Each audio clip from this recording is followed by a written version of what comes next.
বিনা কারণে আপনি আমাকে পুলিশের হাতে তুলে দিলেন, আমি কিছুই জানি না ওই বিষয়ে, আর আপনি মাফ চাচ্ছেন মসজিদে নামাজ পড়ে, কিয়ামতের আগে মাফ পাবেন না।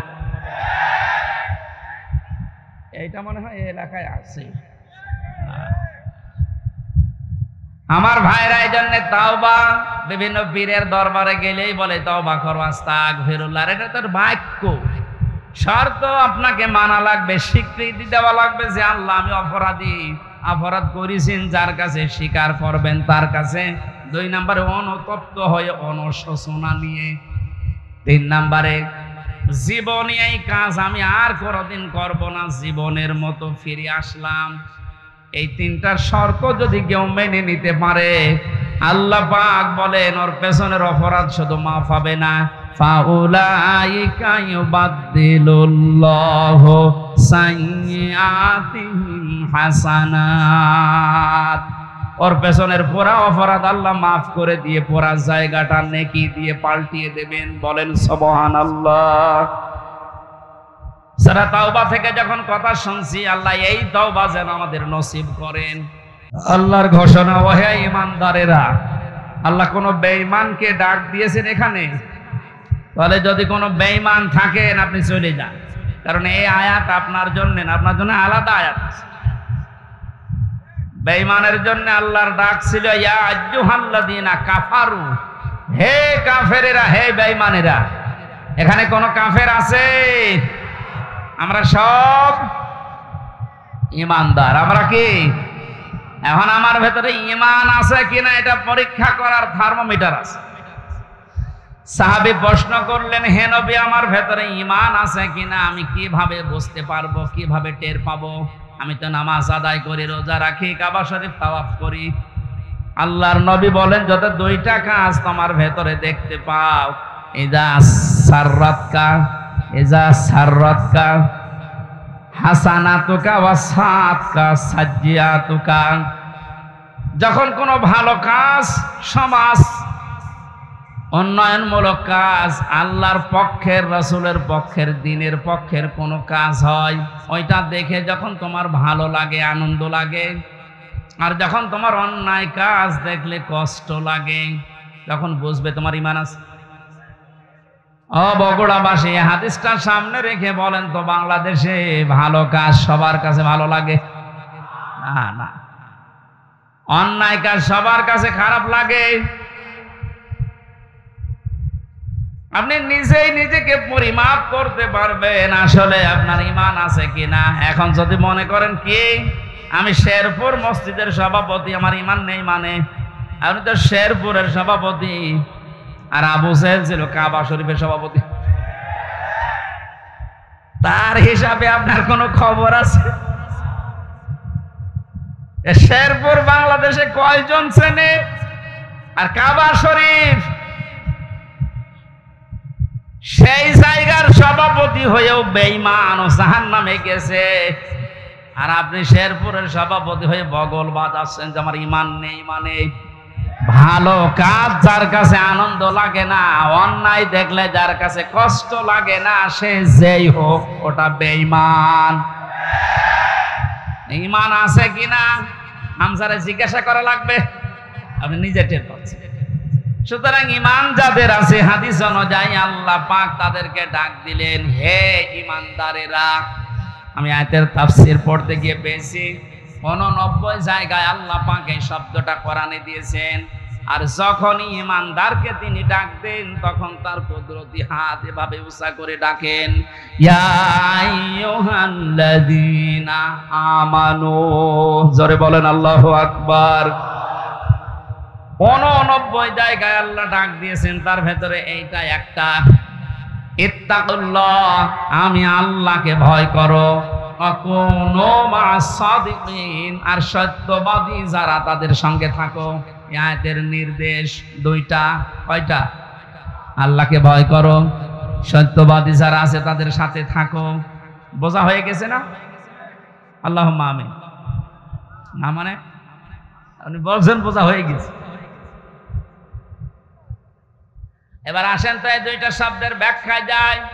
কোন আয়াত থেকে যদি কেউ তাফসীর শুনতে চায়, করতে চায়, তাফসীরে মাজহারি আল্লামা সানাউল্লাহ পানিপতি রহমতুল্লাহ আলাইহি লিখেছেন, কেউ যদি কোরআনে কারিমের কোন আয়াত থেকে কথা শুনতে চায় কমপক্ষে 5টা বিষয় থেকে তাকে আগে কথা শোনা লাগবে। 1 নম্বরে শুদ্ধ তেলাওয়াত, যেটা করলাম।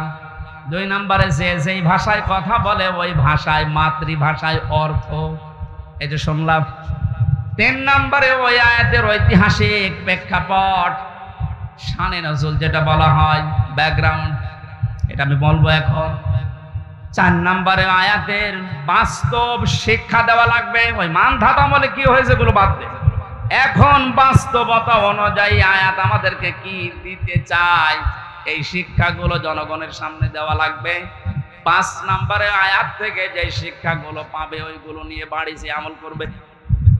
আমরা 2টা করে ফেলেছি, শুদ্ধ তেলাওয়াত আর মাতৃভাষায় অর্থ। যেহেতু এটা সূরা তাওবার আয়াত, কোন সূরা বলেন বলেন? 129টা আয়াত আছে, মাত্র একটা আয়াত পড়েছি, 119 নম্বর আয়াত। তাওবা শব্দের শাব্দিক অর্থ আমরা অনেকেই মনে করি তাওবা মানে আস্তাগফিরুল্লাহ রাব্বি মিন কুল্লি যামবি ওয়া আতুবু ইলাইহি, হয়ে গেল। তাওবা আর ইস্তেগফার এই 2টা কিন্তু এক না, এই 2টা শব্দ আলাদা, মাসদারও আলাদা। কথা বুঝতেছেন?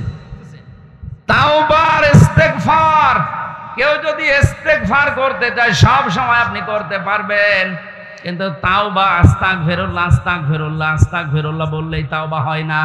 তাওবা করার জন্য কমপক্ষে মানুষের জীবনে 3টা বিষয় মানা লাগে।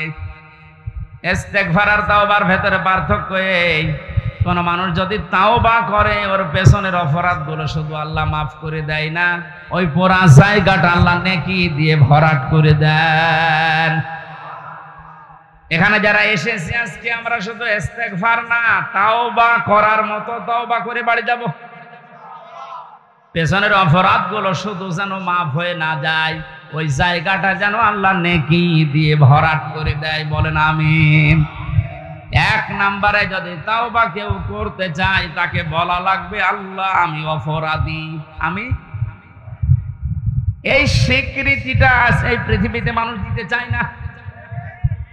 দেখবেন এই দেশে হাতে নাতে ধরা পড়ার পর অস্বীকার করে না, না তদন্ত করা লাগবে। তদন্ত 7 দিন সময় দিয়েছে যাদেরকে, ওদেরকে মাল মশলা মেরে ওর মুখ বন্ধ করে দেয়। আপনি যদি সত্যি তাওবা করতে চান সে যে কোনো বিষয়ে, আপনাকে প্রথমে স্বীকৃতি দেওয়া লাগবে ওই অপরাধের জন্য, ওই গুনার জন্য স্বীকার করা লাগবে যে হ্যাঁ আমি এই কাজ করেছি, আমি অপরাধী। এখন প্রশ্ন হচ্ছে আপনি স্বীকার করবেন কার কাছে? না না, আপনি শুনছেন না। অপরাধ করেছেন যার কাছে, স্বীকার করবেন তার কাছে। আপনি বিনা কারণে আমার মুখের উপর একটা থাপ্পড় দিলেন আর কাবা শরীফের গিলাফ ধরে বলছেন আস্তাগফিরুল্লাহ, হে আল্লাহ আমারে মাফ করে দাও, কিয়ামতের আগে মাফ পাবেন না। কারণ আপনি তো আল্লাহর গালে থাপ্পড় দেননি, দিয়েছেন আমার গালে। আগে আমার কাছে স্বীকার করেন যে হামজা ভুল হয়ে গেছে। হ্যাঁ, স্বীকার করার সময় আবার অনুশোচনা লাগবে, অনুতপ্ত হওয়া লাগবে। আপনি যদি একেবারে মোড নিয়ে বলেন ওই হামজা মাফ কর, আপনার মাফ হবে? আপনার প্রতি রাগ যা ছিল আমার আরো বেড়ে যাবে।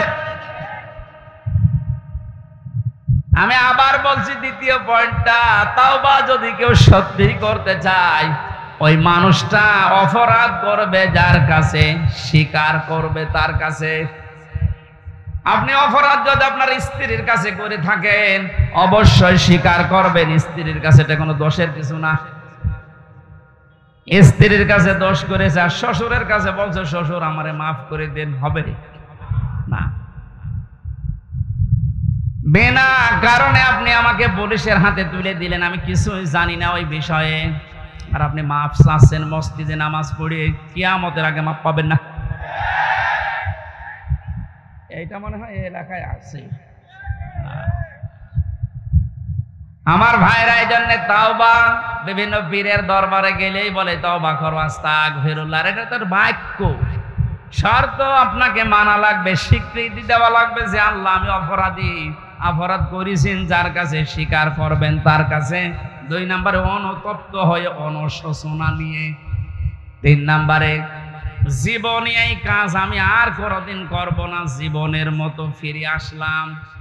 এই 3টার শর্ত যদি কেউ মেনে নিতে পারে, আল্লাহ পাক বলেন ওর পেছনের অপরাধ শুধু মাফ হবে না, ফাউলাইকা ইউবাদদিলুল্লাহু সাইয়্যাতিহিম হাসানাত।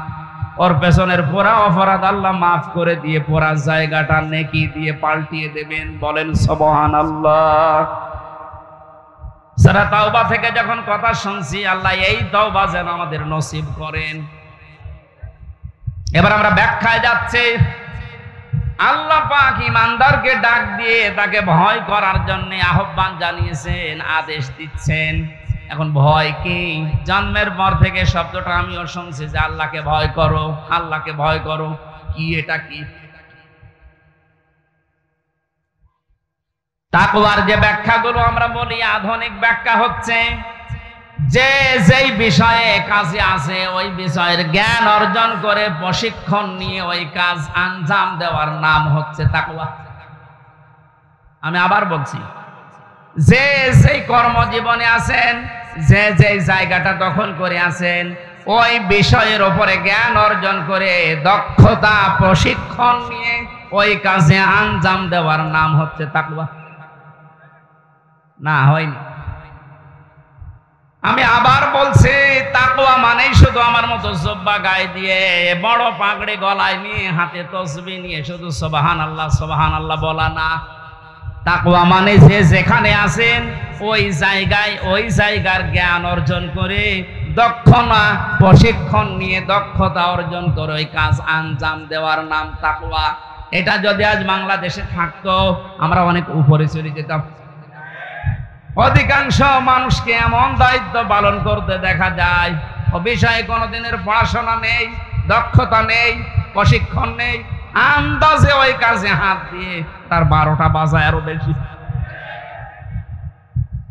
নিচে নামা লাগবে। ঠিক আছে। তাকওয়ার দ্বিতীয় ব্যাখ্যা হচ্ছে আল্লাহর নিষিদ্ধ কাজগুলো জানার পরে শুধু ছেড়ে দেওয়া না, ঘৃণা করে ছেড়ে দেওয়ার নাম তাকওয়া। কথা বুঝতেছেন? আল্লাহ আমাদেরকে তাকওয়া অর্জন করার মাধ্যমে 9টা উপকার করতে চেয়েছেন। দুনিয়াতে কেউ যদি তাকওয়াবান হতে পারে, তাকওয়া মানে কি শুধু জুব্বা গায়ে দেওয়া, শুধু জিকির করা?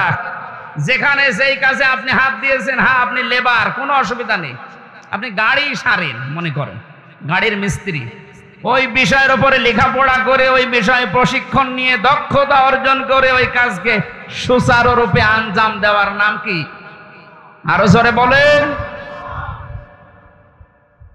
আর চাইনার দিকে তাকান, দিন দিন উন্নতি এমনি করছে, এইটা থাকার কারণ। ওরা যে যে বিষয়ের উপরে দক্ষতা অর্জন করে লেখাপড়া, আমি জেলে যখন ছিলাম 3টা বছর, কয়েকজন চাইনিজ আমার সাথে ছিল। ওরা কি টাকা পয়সার ঝামেলার কারণে ধরা পড়েছিল আর দিয়েছে আমার পাশের রুমে। ভাষা তো বুঝতাম না, কিন্তু কর্মদক্ষতা, ওদের যে কাজ কারবার ভেতরে এত বুদ্ধি, জীবনে কোনোদিন কল্পনাও আসে নাই যে এই পানির বোতল দিয়ে এই কাজ করা যায়। ও ছাতা ওইটা করে দেখাচ্ছে। তো এই বিষয়ের উপরে ওদের লেখাপড়া আছে, কর্মদক্ষতা আছে এবং প্রশিক্ষণ নিয়েছে, এই জন্য দিন দিন ওরা উপরে উঠতেছে। আজ আমরা ওদের মতো যদি তাকওয়াটা বুঝতাম আর বাস্তবে কাজে লাগাতাম, আমার মনে হয় যে ষড়যন্ত্র কয়েকদিন আগে প্রধানমন্ত্রী শেখ হাসিনা যে আশঙ্কা করেছে বাংলাদেশ নিয়ে, পার্বত্য চট্টগ্রামের কয়েকটা জেলা, মায়ানমারের কিছু অংশ আর ইন্ডিয়ার কিছু অংশ নিয়ে সাদা চামড়ার যারা আছে তারা কিন্তু গোপন আন্দোলন চালাচ্ছে। এটা একটা স্বাধীন খ্রিস্টান রাষ্ট্র ঘোষণা দেবে।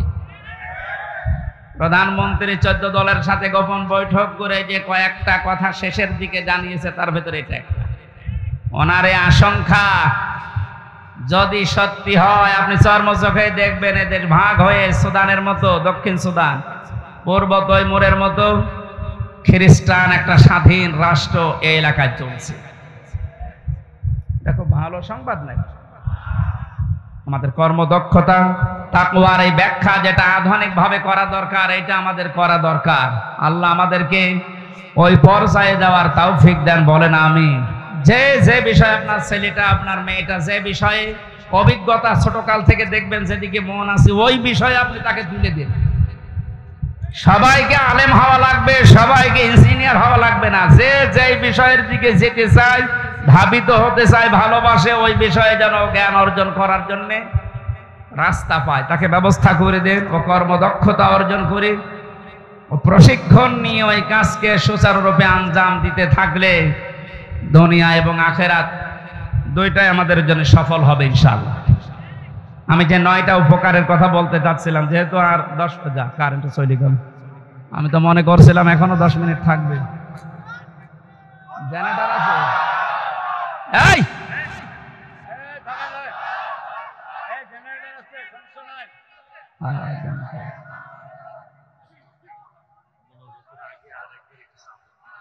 বারবার ঝামেলা বলছে, কিন্তু একবার এতক্ষণ সময় নিলেন আবার। সুবহানাল্লাহ, আলহামদুলিল্লাহ, লা ইলাহা ইল্লাল্লাহ। সুবহানাল্লাহ, আলহামদুলিল্লাহ, লা ইলাহা ইল্লাল্লাহ, লা ইলাহা ইল্লাল্লাহ, মুহাম্মাদুর রাসূলুল্লাহ। আল্লাহুম্মা সাল্লি আলা সাইয়্যিদিনা মাওলানা মুহাম্মাদ।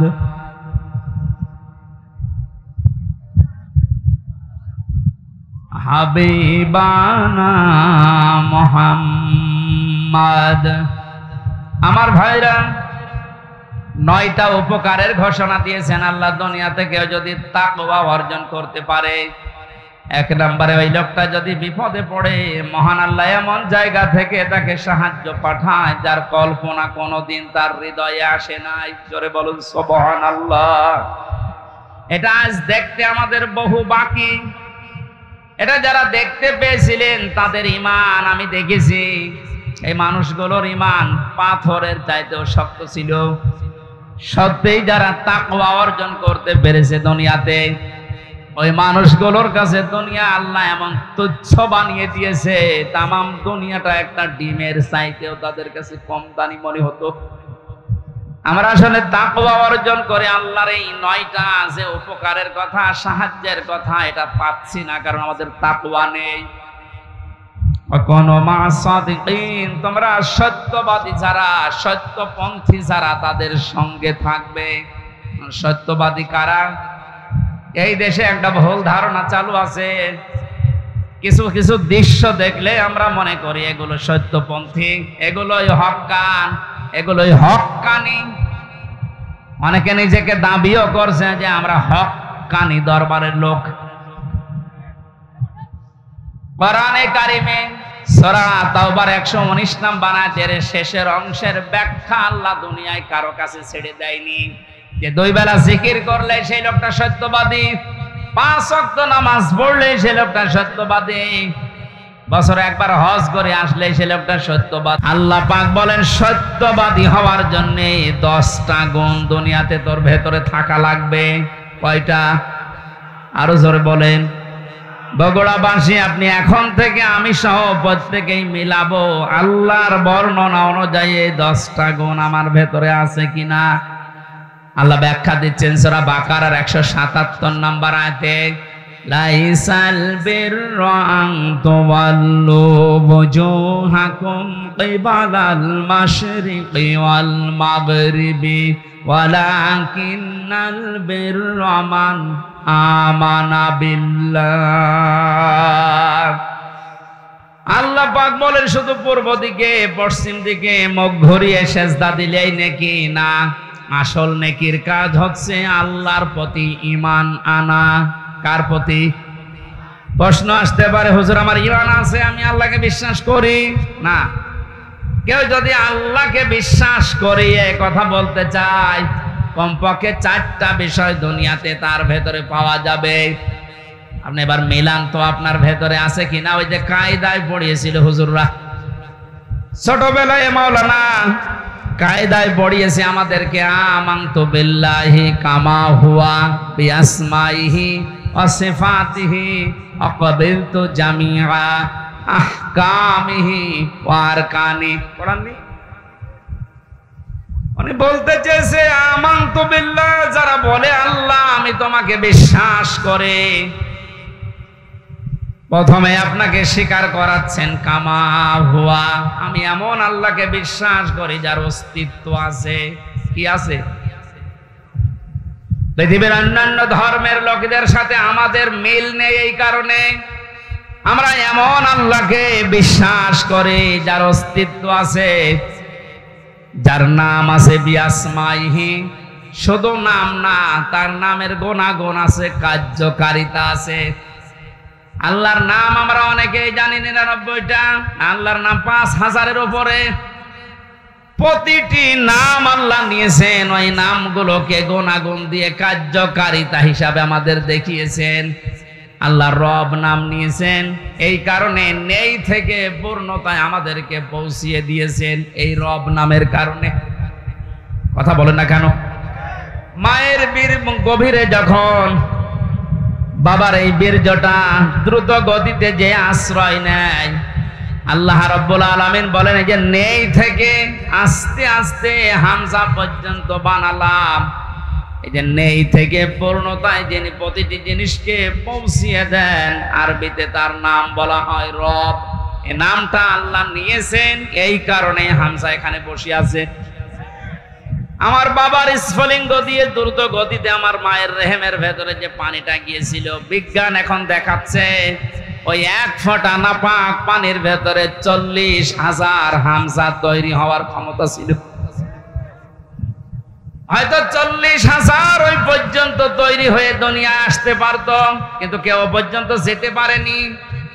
জরায়ের দেওয়ালের সাথে ধাক্কা লেগে অনেকে পড়ে গেছে, অনেকে মারা গেছে।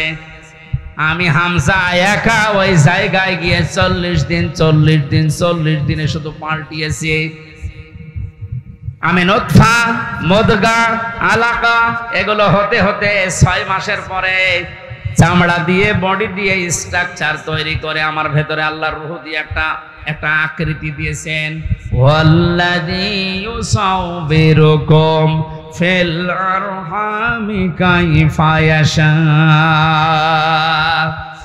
আল্লাহ পাক বলেন তিনি সে আল্লাহ যিনি মায়ের রেহেমের ভেতরে তোমার এই আকৃতিটা বানিয়েছেন। তোমার মা আর বাবার পক্ষ থেকে 8টা জিনিস ওই নাপাক পানি দিয়ে আল্লাহ বানিয়েছিলেন। চুল, রগ, হাড় আর পর্দা, রক্ত, গোশত, চর্বি আর চামড়া। আল্লাহ পাক বলেন আমার নাম যে রব, এই কারণে আমি আল্লাহ নিজে 5টা জিনিস তোকে দিয়েছি হামজা। ওয়া জাআলা লাকুমুস সামাআ ওয়াল আবসারা ওয়াল আফইদা ইলা আখির আয়াত। এটা সূরা নাহলের 78 নম্বর আয়াতের মাঝের অংশে আছে। আল্লাহ পাক বলেন শ্রবণ শক্তি, দর্শন শক্তি, বাক শক্তি, আকেল শক্তি আর ঘ্রাণ শক্তি, এই 5টা জিনিস আমি আল্লাহ আমার রব নামের কারণে তোকে দিয়েছি। 8, 5, 13টা জিনিস যখন এক হয়, ছেলে হবে না মেয়ে হবে, আকারটা আমি আল্লাহর সিদ্ধান্ত অনুযায়ী তৈরি হয়। তাহলে ছেলে হ মেয়ে হনি যারা মন খারাপ করি, এটা মন খারাপের বিষয় না, এ সিদ্ধান্ত কার? আমার বোর। বলেন ছেলে হলে মেয়ে হলে যারা মন খারাপ করে স্ত্রীর উপরে, প্রকার আনতে তারা যেন আল্লাহর সিদ্ধান্তের উপরে নারাজ। আমি সহ যারা এই জাহেলিয়াতে আছি, আল্লাহ তাদেরকে যেন মুক্তি করেন। বলেন আমিন। ছেলে হোক মেয়ে হোক, কারো দোষ আছে? স্বামীর দোষ আছে? আল্লাহ রাব্বুল আলামিন বলেন 8, 5, 13টা জিনিস যখন এক হয়ে যায়, 6 মাস পার হয়ে যাওয়ার পরে একে আমি দুনিয়াতে আস্তে করে বের করার সিদ্ধান্ত নেই। আল্লাহু আখরাজাকুম মিন বুতুনি উম্মাহাতিকুম লা তা'লামুনা শাইআ। মায়ের পেট থেকে আস্তে করে দুনিয়ার ময়দানে আমি আল্লাহ তোকে নিয়ে আসলাম। এমন অবস্থায় নিয়ে এসেছিলাম যখন কিছু খেতে পারতিস না। এই জন্য আমি আল্লাহ তোর মায়ের স্তনে 6 মাস আগেই তোর জন্য খাবার আমার রব নামের কারণে গরম করে রেডি করে রেখেছি। মায়ের স্তনের ভেতরে যদি একটা বোটা দিতাম, চষা মারলে অনেকগুলো দুধ এসে তোর কচি কণ্ঠ আটকিয়ে যেত, মরে যেতে, শ্বাস নিতে পারতে না। আমি যে রব নামটা নিয়েছি এই কারণে মায়ের ওই স্তনে সূক্ষ্ম সূক্ষ্ম 32টা ছিদ্র দিয়েছি। একবার চষা দিলে যেন একবার এই দুধগুলো এসে তোর মুখের ভেতরে প্রবেশ না করে, ওই জায়গায় জমা হয়ে সূক্ষ্ম সূক্ষ্ম 32টা ছিদ্র দিয়ে আস্তে আস্তে করে এসে তোর জীবন আমি বাঁচিয়েছি। আমি রব নামটা খেলা করার জন্য নেয়নি। মুখটা নাপাক করি না, মায়ের পেটের ভেতরে নাভির ভেতর দিয়ে খাবার পাস করে দিয়ে তোর মুখটা পবিত্র রেখেছিলাম। অথচ দুনিয়ায় আসার পরে আমি তোর দিকে তাকিয়ে দেখি এই মুখের ভেতরে কত হারাম অপবিত্র নাপাক জিনিস দিয়ে ভর্তি করিস। কথা বলেন ঠিক কিনা? আপনি কি মনে করেন শুধুমাত্র কুকুরের পায়খানা, মানুষের পায়খানা, শুকুরের গোশত খাওয়ায় হারাম? ভাইয়ের জমি যারা, বোনের জমি যারা জাল দলিল করে ফাঁকি দিয়ে লিখে নেয়, ওইটাও কুকুরের মাংসের মতোই হারাম। যারা মেয়ের জমি ফাঁকি দিয়ে ছেলেকে লিখে দিয়েছেন, আপনি বিশ্বাস করতে পারেন জাহান্নামের টিকিট আপনার একটা বুক করা হয়ে গেছে। শরীক ফাঁকি দেওয়া মানুষ বগুড়ায় নেই? এই কথা বলুন। যারা শরীক ফাঁকি দিয়েছেন আপনার ইবাদত কবুল বন্ধ হয়ে গেছে, আগে ওইগুলো ফেরত দেবেন। আজকেই বাড়ি যে বোনের সম্পদ আগে ফেরত দেবেন, তারপর আপনি নামাজ পড়া আরম্ভ করবেন। এখন যদি বলেন ও সাদা তো ফেরতও দিতে পারে না, নামাজও কবুল হয় না, ও নামাজই পড়বো না। আপনি নামাজ না পড়লে আল্লাহর ক্ষমতা হারিয়ে যাবে। বলুন, নিজের কপালে নিজে আপনি আঘাত করছেন, নিজের পায়ে নিজে কোড়াল মারছেন। এই সময়টা আর দুনিয়ায় ফেরত পাবেন না। আমার এখন 32 বছর বয়স। আমি কি জীবনে ইচ্ছা করলে আর 12 বছরে ফিরে যেতে পারবো? আজকের মাহফিলের প্রধান অতিথি, ওনার বয়স মনে করেন এখন 60 বছর। কিয়ামত পর্যন্ত যে চেষ্টা করে 12 বছরে ফিরে যেতে পারবে। যে সময়টা পার করে ফেলেছি আর কোনোদিন ফেরত পাবেন না। সুতরাং এইটাই আমাদের হায়াতের আসল জীবন। এইটার জন্য আল্লাহ একটা কসম দিয়েছেন, ওয়ালা আসরি ইন্নাল ইনসানা লাফি খুস। আল্লাহ বলেন তোর হায়াতের কসম, তোর হায়াতের কসম, সময়ের কসম, সাবধান, জীবনটা হেলায় খেলায় নষ্ট করে ধ্বংস করে দিও না।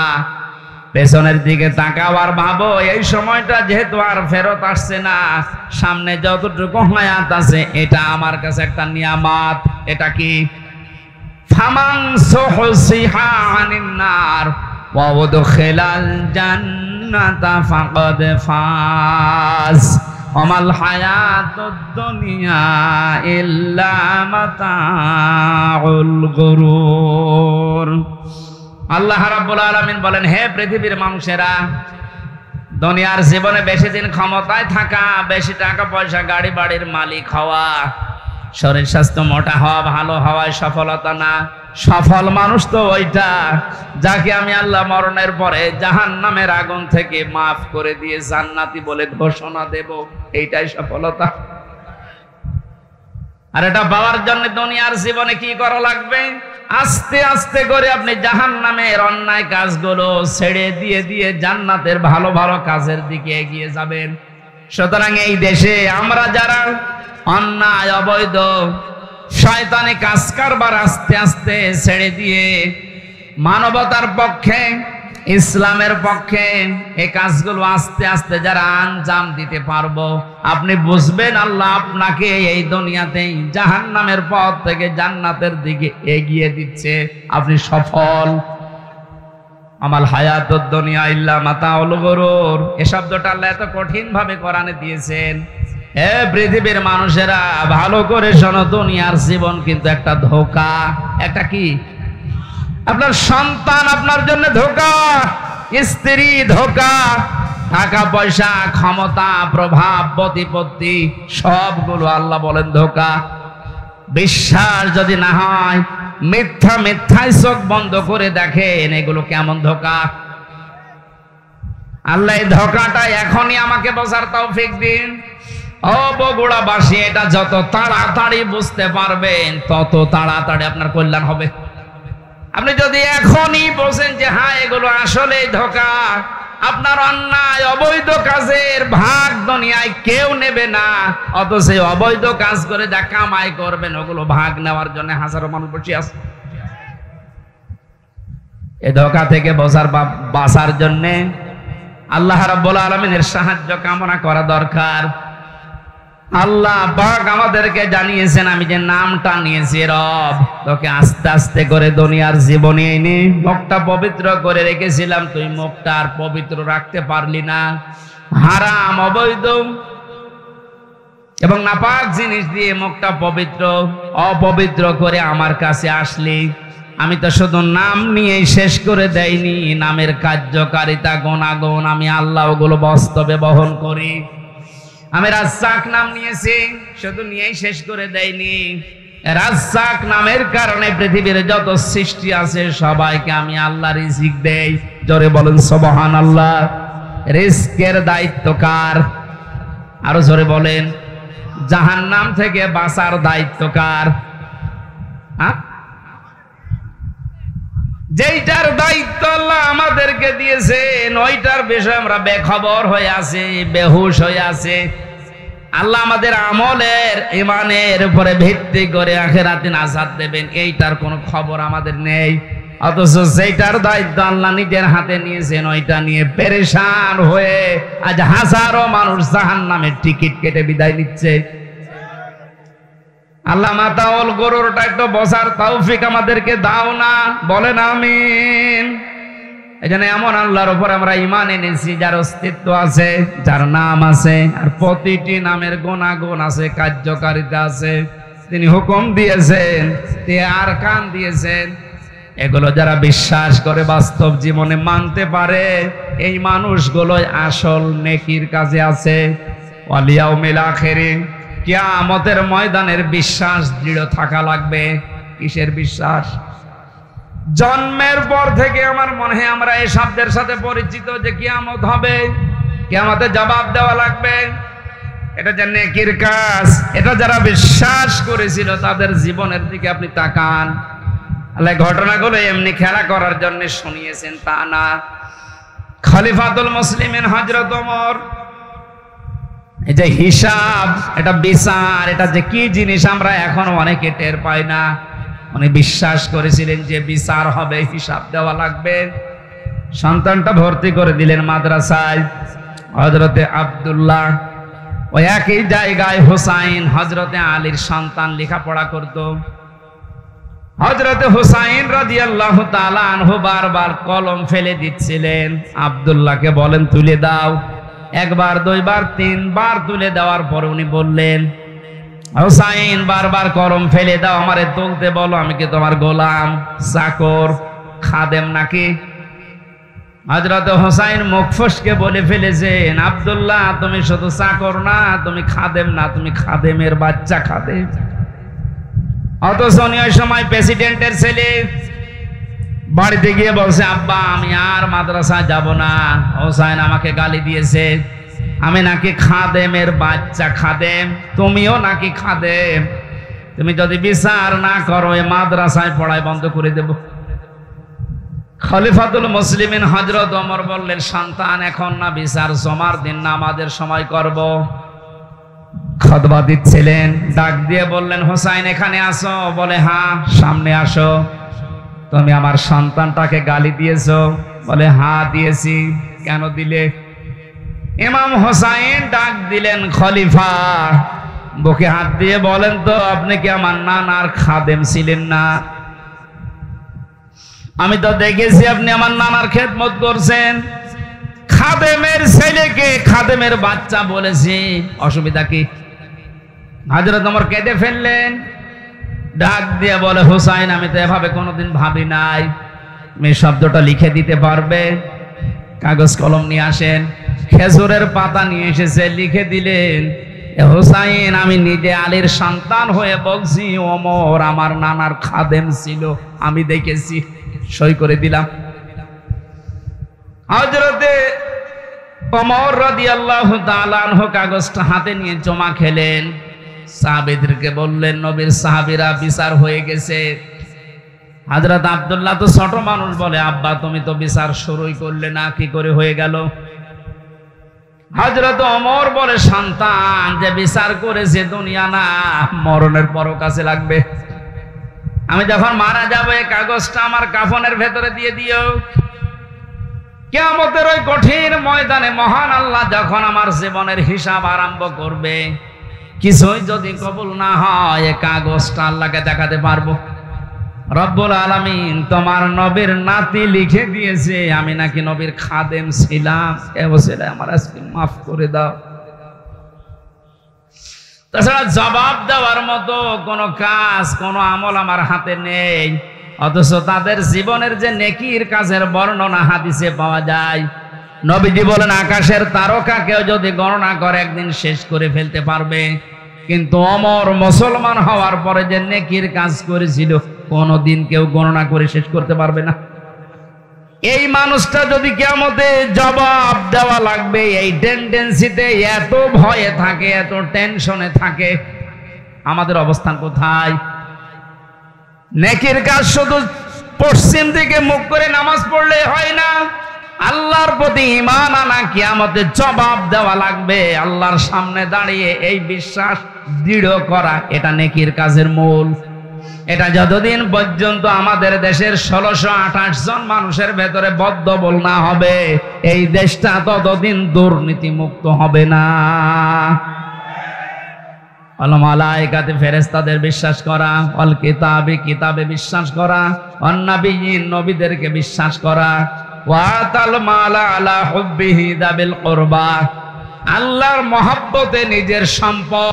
বিশ্বনবী জানিয়েছেন, কোরআনে কারিমের জন্য যে সময়টুকু মানুষ দুনিয়ায় ব্যয় করবে, মরণের পরে ওই সময়ের ওই সম্পদের হিসাব আল্লাহ নেবেন। হাদিস অনুযায়ী আমরা যদি আমল করতে পারি, আমাদের জীবন, আমাদের সম্পদ, দুনিয়াতে যতটুকু পেয়েছি, এটা যেন কোরআনের পেছনে ব্যয় হয়। বিশ্বনবী বলেন, মান ক্বারাআল কুরআনা ফাস্তাযহারাহু ফাহাল্লা হালালাহু ওয়া হাররামা হারামাহু আদখালাহুল্লাহুল জান্নাহ ওয়া শাফাআহু ফি আশারাতিন মিন আহলি বাইতিহি কুল্লুহুম ক্বাদ ওয়াজাবাত লাহুন নার। ইবনে মাজাহ শরীফের হাদিস। অনেক আলেম এখানে বসে আছে, শব্দের দিকে খেয়াল করেন। আল্লাহ পাক বলেন, বিশ্বনবী মুহাম্মদুর রাসূলুল্লাহ আমাদেরকে জানিয়েছেন, এটা মান ক্বারাআল কুরআনা, যে ব্যক্তি আল্লাহর এই কোরআন পড়ে। কোরআন পড়া বলতে আমরা চারটা বিষয় বুঝি। শুদ্ধ করে পড়া, এর মর্ম মানে বোঝা, এর উপর নিজের জীবনকে সেট করা, আর এইটা মানুষকে মানার মতো পরিবেশ তৈরি করে দেওয়া। কোরআন পড়া বলতে কয়টা বিষয় পেলাম? আপনি এবার মেলান তো, আপনি আসলে কোরআন পড়েন কিনা। মাহফিলের সভাপতি, প্রধান অতিথি সহ যারা এসেছি, যদি জিজ্ঞাসা করেন কোরআন পড়েন, এক বাক্যে আমরা বলবো, হ্যাঁ আমরা কোরআন পড়ি। করা শব্দটার ব্যাখ্যা, নবীজি বলেন, পড়া কোরআনে তিনটা শব্দ আল্লাহ দিয়েছেন, কোরআন পড়ো। এ ব্যাপারে কয়টা? এটা ক্লাস চলছে এখন, জবাব দেবেন ছাত্রের মতো। এটা স্কুল এমন কলেজ না। এখানে যারা আছেন অন্তত শিক্ষিত মানুষগুলো ছাত্রের মতো জবাব দেবেন। করা, রাতালা, তালাওয়া, তিনটা শব্দ আছে কোরআন পড়ার ব্যাপারে। তিনটার ব্যাখ্যা হচ্ছে, কেউ যদি কোনো বিষয় পড়তে চায়, সে যেন শুদ্ধ করে পড়ে। কি করে? অশুদ্ধ পড়লে অর্থ পাল্টিয়ে যাবে।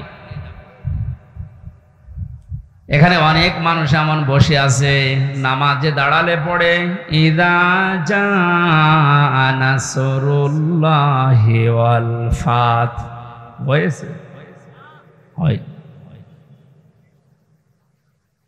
এখানে সোয়াদ আছে, নাসর মানে সাহায্য, আর নুন সিন র নাসর মানে ঈগল পাখি।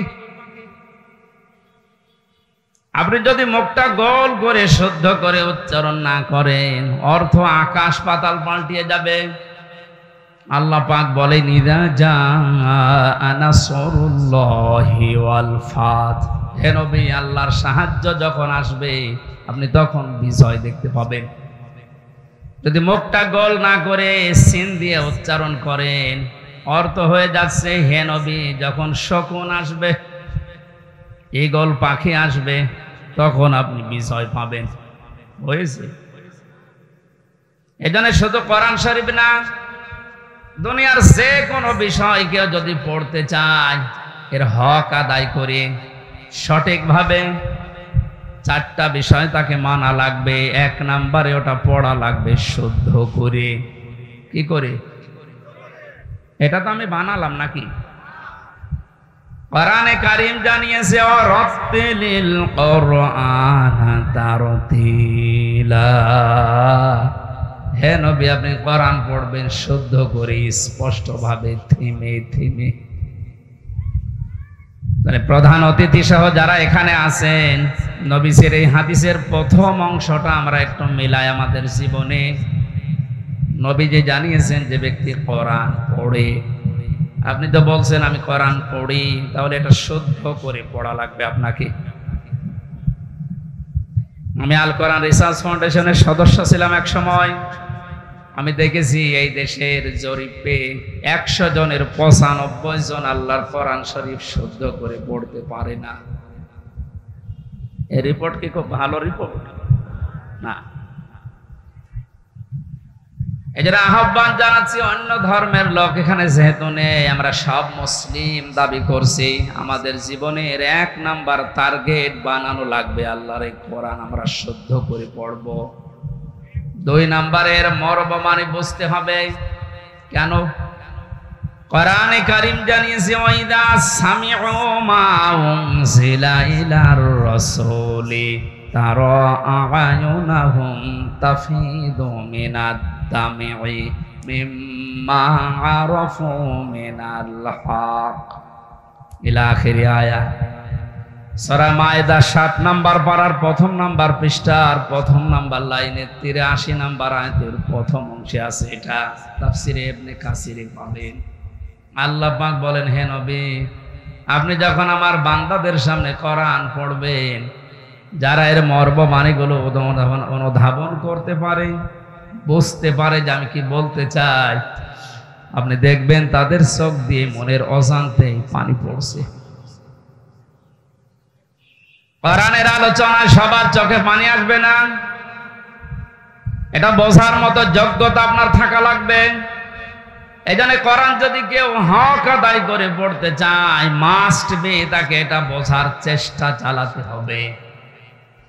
চারবার আল্লাহ এই ঘোষণা আমাদেরকে কোরআনে শোনাচ্ছেন, ওয়ালাকাদ ইয়াসসারনাল কোরআনা লিযিকরি ফাহাল মিন মুদ্দাকির। অবশ্যই আমার এই কোরআনকে আমি বোঝার জন্য, পড়ার জন্য, এটা মানার জন্য সহজ করে দিয়েছি। কেউ কি আসো এখান থেকে শিক্ষা নেওয়ার জন্য?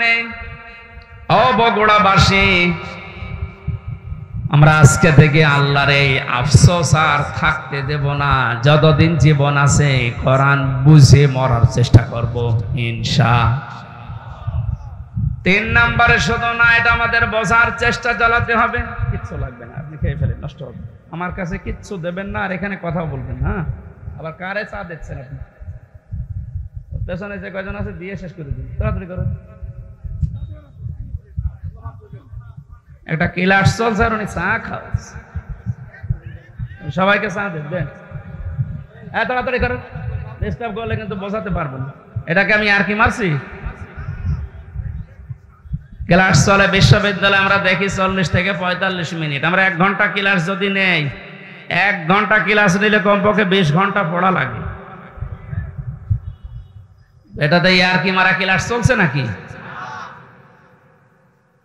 এক ছাত্র এসে স্যারের কাছে বলছে, স্যার হয় ছুটি দেন নাই আমি গেলাম। ছুটি দেন নাই আমি গেলাম মানে তার রোল নাম্বার কত? 82। 82 মানে ক্লাসে ছেলে মেয়ে কয়টা? 82টা। 82টা ছেলে মেয়ে, ওর রোল নাম্বার কত? খুব ভালো ছাত্র, ওর জীবনে কোনো এম আছে, কোনো উদ্দেশ্য আছে? শুধু আসে, এটা আনন্দ ভর্তি করে চলে যায়।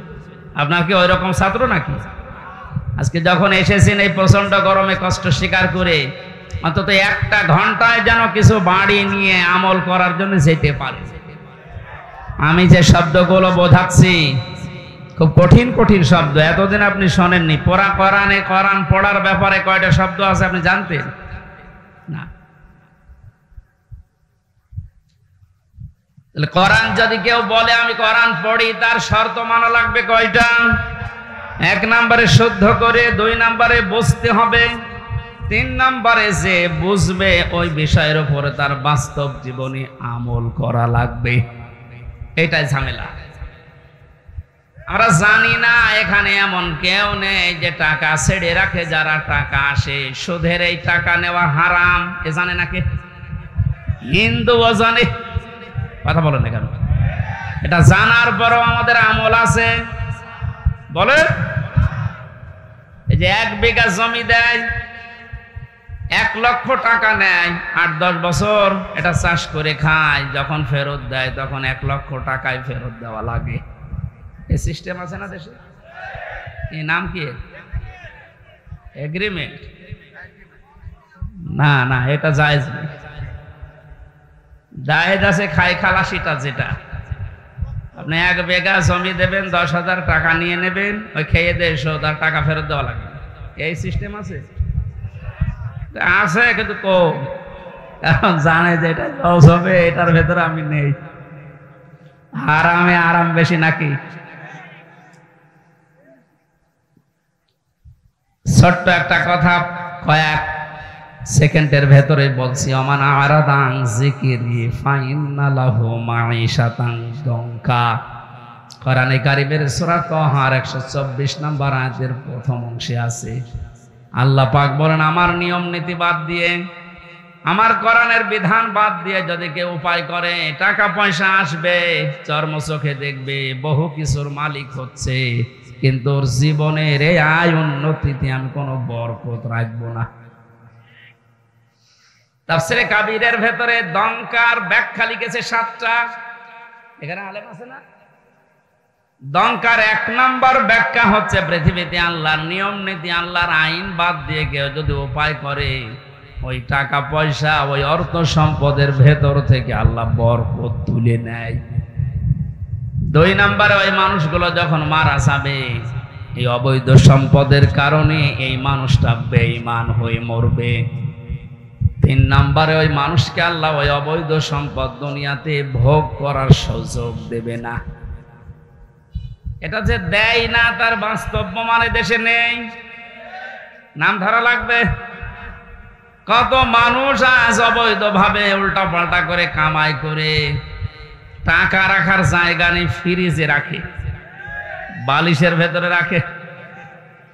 এটাও হচ্ছে না, বানাচ্ছে বেগম পাড়া। আপনি ভোগ করতে পারবেন না। যদি এগুলো ভোগ করে যেতে পারেন, তাহলে কোরআন মিথ্যা হয়ে যাবে। আর আপনার মতো নাফরমানের জন্য আল্লাহ কোরআন শরীফ মিথ্যা করবে। যেন দুনিয়াতে আপনাকে ওই টাকা, ওই সম্পদ ভোগ করার সুযোগ দেবে না, এর আগে আপনি পটল তুলবেন।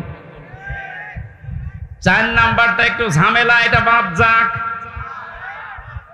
যারা আল্লাহর নিয়ম নীতি বাদ দিয়ে উপায় করেন, সুদ, ঘুষ, মানুষের উপরে জুলুম করে, ফাঁকি দিয়ে, অন্যায় ভাবে যেভাবে উপায় করছেন, আপনার মরণে দৃষ্টান্ত সৃষ্টি হবে দুনিয়ায়। পৃথিবী সাক্ষী হয়ে থাকবে আপনার মরণে। এটাও বেশি বলে ফেললাম নাকি? আপনাকে মনে করছেন সব বানালাম একটা একটা করে? না, যেগুলো বলছি সব আমি পড়ে এসেছি। অবৈধ ইনকামের মানুষকে আল্লাহ দৃষ্টান্ত করে রাখে দুনিয়াতে, তার মরণকে ইতিহাস বানিয়ে রাখে। আপনি এমনি টের পেয়েছেন, আমি জানি।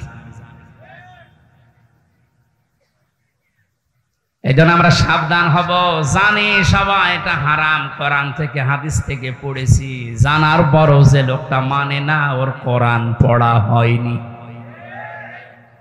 4 নাম্বারটা, এটা সবচাইতে বড় ঝামেলা এবং কঠিন। নবীজি বলেন, কেউ যদি কোরআন পড়ে এ কথা বলে, সে শুদ্ধ করে পড়বে, সে ওইটা বোঝার চেষ্টা চালাবে, নিজে মানবে, এবং এটা মানুষ যেন মানতে পারে সেই ব্যবস্থা করে দেবে। এটা ঝামেলা না? এটা যদি আজ কেউ করতে চায়, সে সবচাইতে বড় বিপদে আছে এই বাংলাদেশে। আমি কোরআন পড়ি, আমি শুদ্ধ করেই পড়ি, আমি বুঝি, এবং আমি যতটুকু বুঝি অতটুকু মানার চেষ্টা চালাচ্ছি, অসুবিধা নেই। 4 নাম্বারটা, আমি যতটুকু মানি এটা মানুষ যেন মানতে পারে, ওই ব্যবস্থা আমি করে দিতে চাই। এটা কোরআন পড়ার 4 নাম্বার শর্ত। এই কথা বলছেন না? 4 নাম্বারটা কি সহজ না কঠিন? এটা করতে গেলে আজ পদে পদে বিপদ। তাহলে 4টা শর্ত যারা মানে না, ওদের কোরআন পড়া হচ্ছে। জন্মের পর থেকে এটা শুনেছি, কেউ যদি কোরআনের একটা হরফ পড়ে তার নেকি হয় কয়টা? হ্যাঁ, আপনার পড়া তো আবার পড়ার মতো হওয়া লাগবে। আপনি যদি আমার ছোট মেয়ের মতো পড়েন, ওর বয়স 4 বছর, ও তো পড়ে, ওই 1 লাইন পড়তে গেলে 1 লাইনে যদি 10টা শব্দ থাকে, 9টা ভুল করে, ওর পড়া হচ্ছে। আপনার পড়াও তো এরকম হয়ে যাচ্ছে।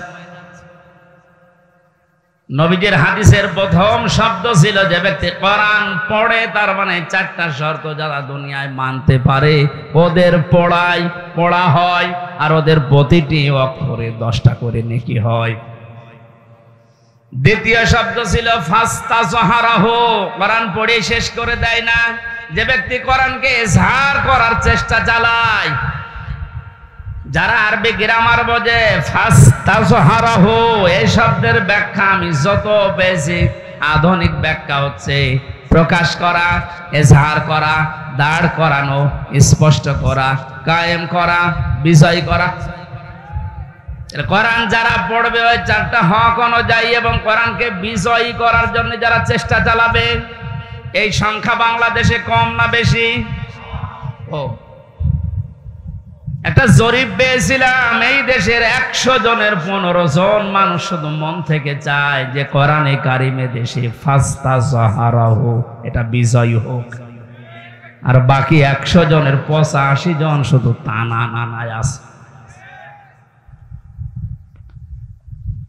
দ্বিতীয় পয়েন্টটা হচ্ছে না। 3 নম্বরে কি ছিল? ফাহাল্লা হালালাহু ওয়া হাররামা হারামাহু, যে ব্যক্তি কোরআনকে ইজহার করতে পারে, এই ব্যক্তি হালালকে হালাল মানবে, হারামকে হারাম জেনে ছেড়ে দেবে। আদখালাহুল্লাহুল জান্নাহ, নবীজি বলেন আল্লাহ তাকে জান্নাতে দিয়ে দিয়েছে, না জান্নাতে দেবে? হ্যাঁ, দিয়ে দিয়েছে। শব্দটার দিকে আমি খেয়াল করে চিন্তা ভাবনা করেছিলাম, নবীজি অতীতের শব্দ বললেন কেন? এটা পাস্ট, এটা মাজি। আদখালা ইউদখিলু, নবীজি মোজারে দিতে পারতেন, মাজি দিলেন, অতীতের পাস্ট দিয়েছেন কেন? তার মানে কোরআন পরিবার, সমাজ এবং রাষ্ট্রে যদি কোরআন বিজয় থাকে, ওখানে হালালকে হালাল মানা আর হারামকে হারাম জেনে ছেড়ে দেয় সহজ। যেই সমাজে, যেই দেশে কোরআন বিজয় নেই, ওখানে হালালকে হালাল জানার পরও আপনি মানতে পারবেন না। এক কথা বলছেন এটা। হারামকে হারাম জানার পরও আপনি ছেড়ে দিতে পারবেন না।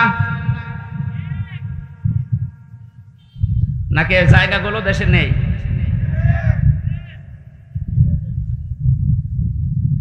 এই জন্য প্রতিটি শব্দের আগে দেখবেন ফা দেওয়া আছে। মান ক্বারাল কুরআনা ফাস্তাজহারাহু ফাহাল্লা হালালাহু, সব ফা দিয়ে আরম্ভ। ফায়ের ব্যাখ্যা আছে। ফা শব্দটা আরবি গ্রামার অনুযায়ী 19টা অর্থে ব্যবহার হয়। এখানে যে ফা দিয়ে নবী যে বাক্যগুলো আরম্ভ করছেন, প্রতিটির পেছনে লুকিয়ে আছে। আগেরটা যদি মানতে পারো পরের ফল দেখতে পাবে। তা আপনি কোরআন পড়ছেন কি করে আপনি নিজে এবার টের পান? চারটা শর্ত মিলছে না। কোরআনকে এজাহার করার জন্য, বিজয় করার জন্য আপনার কোনো কার্যকারী ভূমিকা নেই। তাহলে হালালকে আপনি হালাল জেনে মানবেন কি করে? হারামকে হারাম জানার পরে ছেড়ে দেবেন কি করে?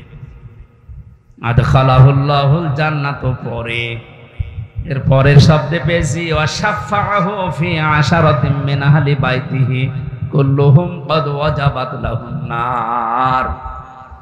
বিশ্বনবী বলেন, সত্যি যদি আল্লাহ রাব্বুল আলামিনের হারামকে হারাম জানার পরে তুমি ছেড়ে দিতে পারো, হালালকে হালাল জেনে আঁকড়িয়ে ধরতে পারো, আল্লাহ তোমাকে শুধু জান্নাতে দেবে না, তোমার সুপারিশে পরিবারের 10 জন মানুষকে জান্নাতে দিয়ে দেবে। যাদের উপরে জাহান্নাম অবধারিত হয়ে গিয়েছিল, তাহলে যে কোরআন শুনতে এসেছে আপনি বুঝলেন এর মর্যাদা কোথায়? আল্লাহ পাকে হাদিসটা আমাদের প্র্যাকটিক্যাল লাইফে সেট করার তৌফিক দেন, বলেন আমিন। দরুদ আর সালাম পড়ছে আমাদের নবী মুহাম্মদুর রাসূলুল্লাহ সাল্লাল্লাহু আলাইহি ওয়াসাল্লামের প্রতি। মহান আল্লাহ তার যে সমস্ত নাম আছে, এই নামগুলো দুনিয়াতে কয়েকটা নবীর নামের শেষে দিয়েছেন। তার ভেতরে আমাদের নবীকে আল্লাহ দিয়েছেন রাউফুর রহিম, খুলুকিন আযীম। ইব্রাহিম নবী আলাইহিস সালামকে ইসমাইল নবীকে দিয়েছিলেন গোলামিন হালিম, আমার সহনশীল বান্দা। ইসহাক নবীকে ডাক দিয়েছিলেন গোলামিন আলিম, আমার জ্ঞানী বান্দা। আর মুহাম্মদুর রাসূলুল্লাহকে দিয়েছেন খুলুকিন আযীম, আমার মহান বান্দা। এত বড় চরিত্র আমার নবী মুহাম্মদুর রাসূলুল্লাহকে আমি দিয়েছি, কিয়ামত পর্যন্ত মানুষ শুধু অনুসরণ করে যাবে, এর কুল কিনারা খুঁজে পাবে না, বলেন সুবহানাল্লাহ। সেই নবীর আদর্শ আজ আমাদের সামনে পড়ে আছে। জন্ম থেকে মৃত্যু পর্যন্ত তাকে বাদ দিয়ে আপনি কাকে আদর্শ মেনে চলেন? আপনার বিবেককে প্রশ্ন করেন। আল্লাহর ঘোষণা দেওয়া একটা আদর্শ আছে দুনিয়ায়, কয়টা? বলেন বলেন। আল্লাহ নিজে ঘোষণা দিয়েছেন যে এই আদর্শটা মেনে চলো। ইয়াসিন ওয়াল কুরআনিল হাকিম। ইয়া মানে হে, সিন মানে সাজ্জেদ।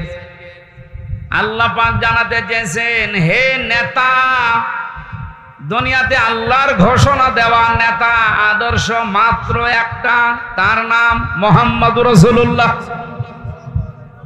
আল্লাহ রাব্বুল আলামিন পুরা কোরআনে নবীকে 7টা নামে বিশেষভাবে ডাক দিয়েছেন। তার ভেতরে ইয়াসিন, তাহা, মুহাম্মদ, আহমদ, আব্দুন, মুজাম্মিল, মুদাসসির। বগুড়াবাসী, বিবেক যদি থাকে আজকেই কাজে লাগাবেন। আল্লাহর ঘোষণা দেওয়া নেতা আদর্শ যার নাম তিনি জানিয়েছেন মুহাম্মদুর রাসূলুল্লাহ, সেটা বাদ দিয়ে যদি পৃথিবীর কাউকে আপনি অনুসরণ করেন, অনুকরণ করে চলেন, আপনি মরতে দেরি, জাহান্নামে যেতে দেরি হবে না। এইটা আমি বানালাম না, এটা আমি বানিয়েছি। ইমাম বুখারী রাহমাতুল্লাহ আলাইহি বুখারী শরীফ লেখার আগে একটা কিতাব লিখেছেন আল আদাবুল মুফরাদ। এখানে একটা হাদিস তিনি এনেছেন, 6 প্রকার মানুষকে আল্লাহ বিনা বিচারে, বিনা হিসাবে, কোনো হিসাবও নেবে না, বিচারও করবে না, মরণের পরে তাদেরকে আল্লাহ জাহান্নামে পাঠিয়ে দেবে। তার 3 নাম্বারেই তারা দুনিয়াতে যাদের আদর্শ মুহাম্মদুর রাসূলুল্লাহ ছিল না। এই হাদিসটার কোরআনের সূরা ইয়াসিনের ইয়াসিন, এদের ব্যাখ্যা তাফসীর পড়ার পরে আমার বড় ভয় হচ্ছে, এ পৃথিবীতে হাজারো মানুষ মুহাম্মদুর রাসূলুল্লাহর আদর্শ না মানার কারণে জাহান্নামে যাচ্ছে।